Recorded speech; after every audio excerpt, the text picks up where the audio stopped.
Pesona si gadis desa, episode 141 dengan judul Casanova Palsu. Selamat mendengarkan. Galang begitu kaget melihat luka lebam di kening Luri saat gadis desa itu keluar dari mobil. Dia yang saat itu tengah menunggu di tempat biasa pun segera datang menghampiri. Tak lupa juga Galang memeriksa bodi mobil untuk mencari tahu apakah Luri mengalami kecelakaan atau tidak. "Luri, keningmu kenapa bisa lebam begitu? Apa yang terjadi?"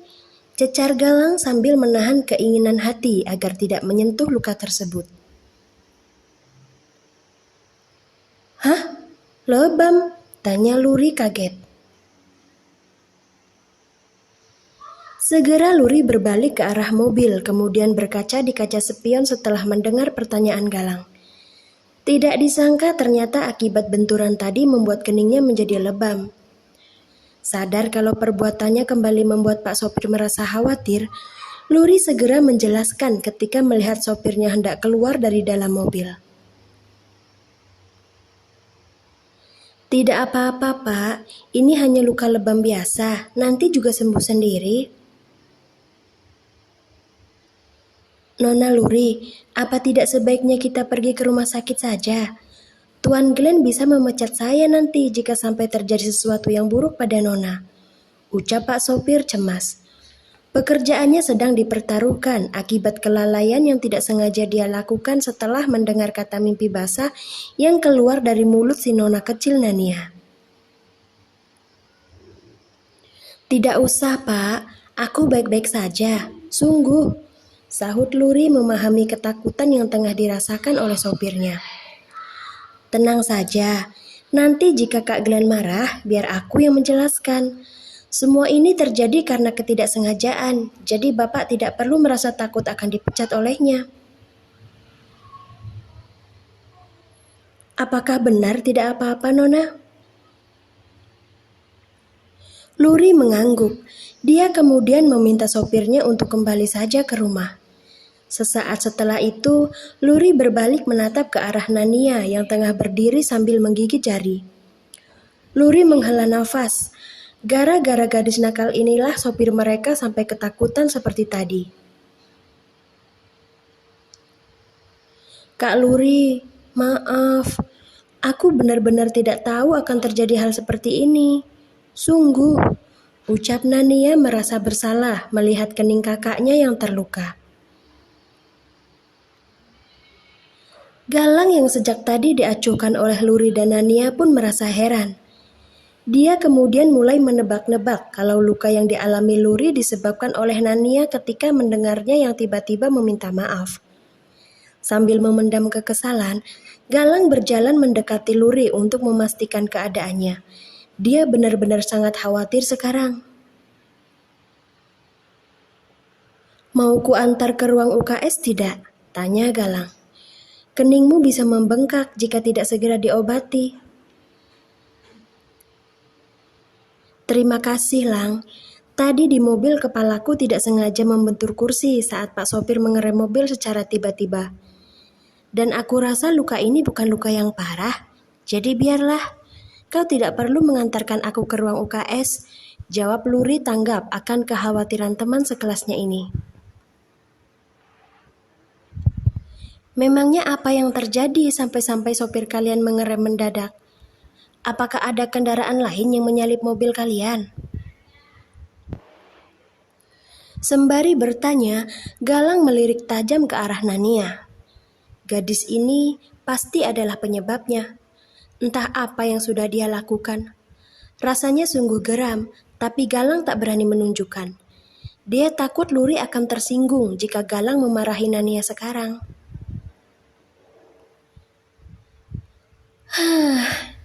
Yang namanya orang berkendara itu wajar jika melakukan kesalahan kecil, Lang.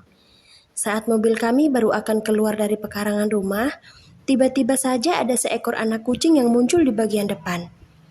Pak sopir kaget, kemudian mengerem mendadak untuk menghindari agar mobil kami tidak menabrak anak kucing tersebut. Karena saat itu aku belum memakai seatbelt, kepalaku jadi terdorong ke depan dan keningku tidak sengaja terantuk bagian kursi.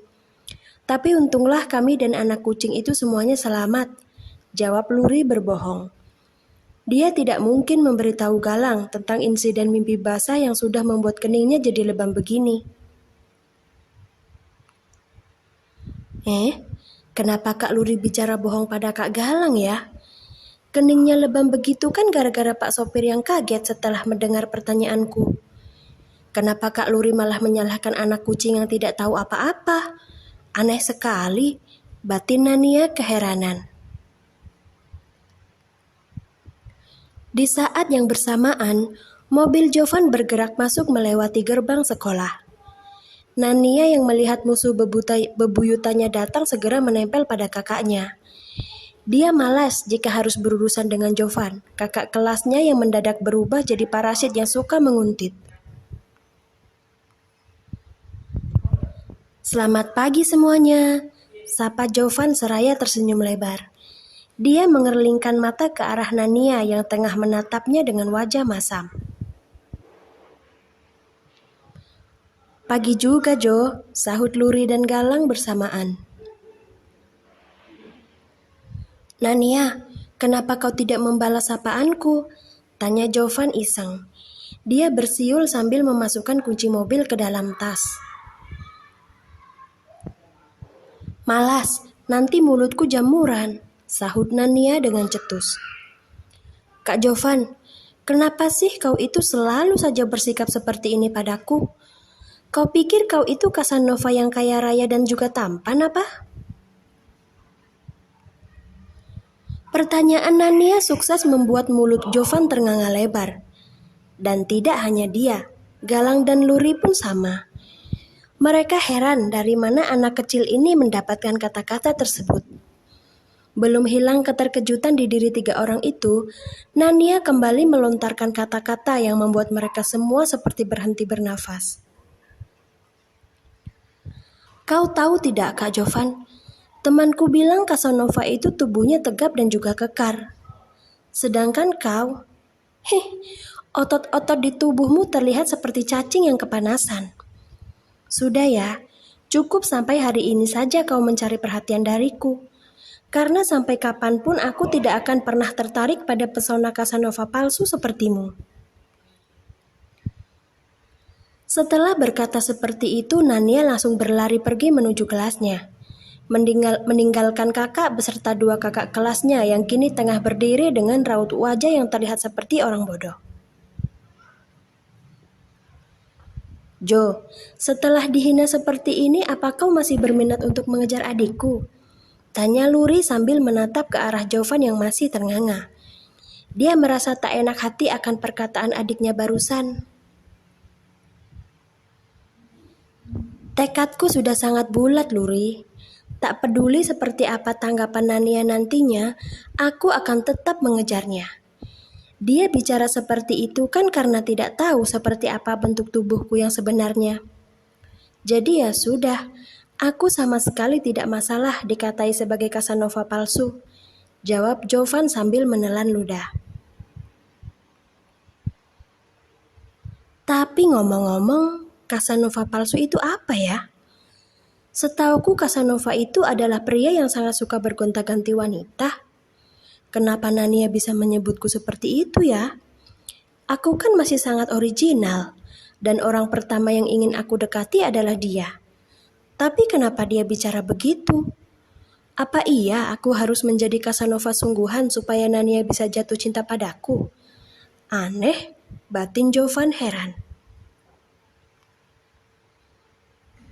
Kalau memang benar tidak apa-apa, lalu kenapa ekspresimu terlihat sangat kaget saat Nania menyebutmu Casanova palsu? Ledek Galang. Sesekali dia melirik ke arah luka lebam yang ada di keningnya Luri. Galang masih khawatir. Wajarlah kalau aku kaget, Lang. Secara, Nania itu kan masih kecil dan juga polos.